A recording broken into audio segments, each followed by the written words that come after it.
High, আপনাদের সকলকে my YouTube channel Indian history in Bengali স্বাগত।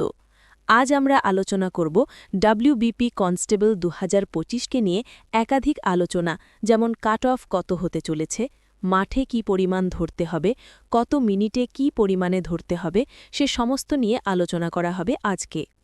2025 সালে Paschimbanga police WBP constable recruitment 2024 cycle, যার পরীক্ষা ও প্রক্রিয়া 2025-এ চলছে, মোট শূন্যপদ বা ভ্যাকেন্সি ছিল 11,749টি। রিক্রুটমেন্ট সাইকেল এটি মূলত 2024 সালের নোটিফিকেশন, কিন্তু এর লিখিত পরীক্ষা এবং পরবর্তী ধাপগুলো 2025 সালে অনুষ্ঠিত হচ্ছে। যেমন লিখিত পরীক্ষা 30 নভেম্বর 2025-এ নির্ধারিত ছিল। মোট সিট 11,749টি।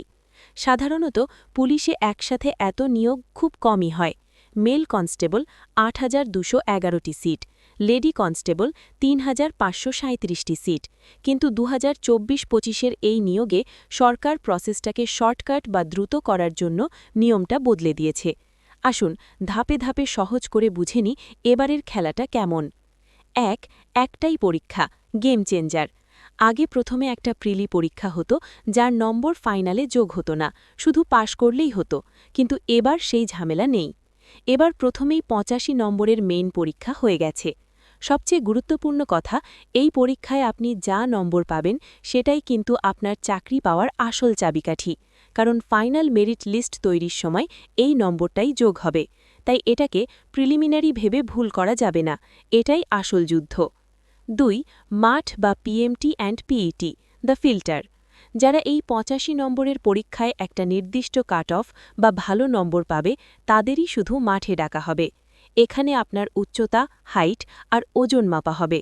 এরপর দৌড় হবে, পুরুষদের 1600 মিটার আর মহিলাদের 800 মিটার।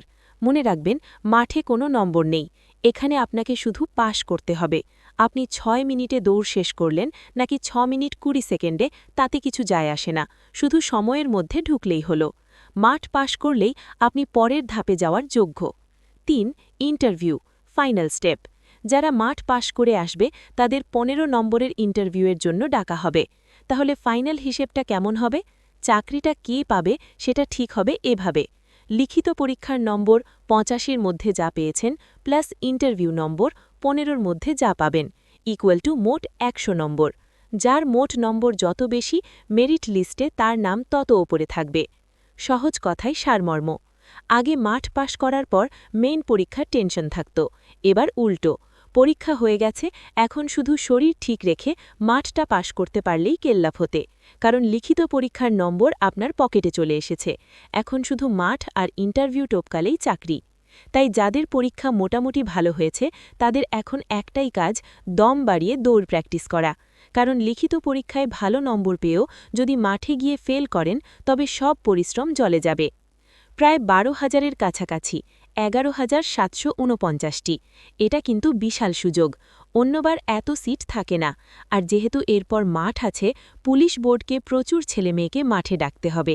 অন্তত 1.5 থেকে 2 লাখ ক্যান্ডিডেটকে তো ডাকবেই। এতজনকে যখন ডাকবে, তখন কাট অফ বা সেফ স্কোর খুব একটা হাইফাই হবে না, মানে আকাশ ছোবে না।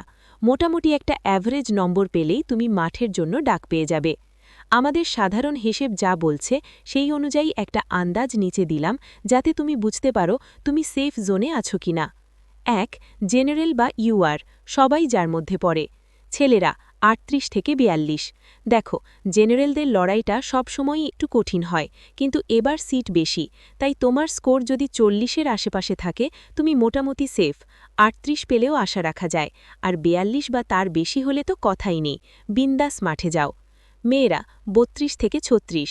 বোনেদের জন্য কম্পিটিশন একটু কম, 32 বা 33 নম্বর পকেটে থাকলেই মাঠের প্রস্তুতি নিতে শুরু করে দাও। 2. ওবিসি বি, ওবিসি বি জেনারেলের ছোট ভাই। ছেলেরা 36 থেকে 40। আজকাল ওবিসি বি আর জেনারেলের মধ্যে খুব একটা তফাৎ থাকে না, এরা জেনারেলের ঘাড়েই নিঃশ্বাস ফেলে।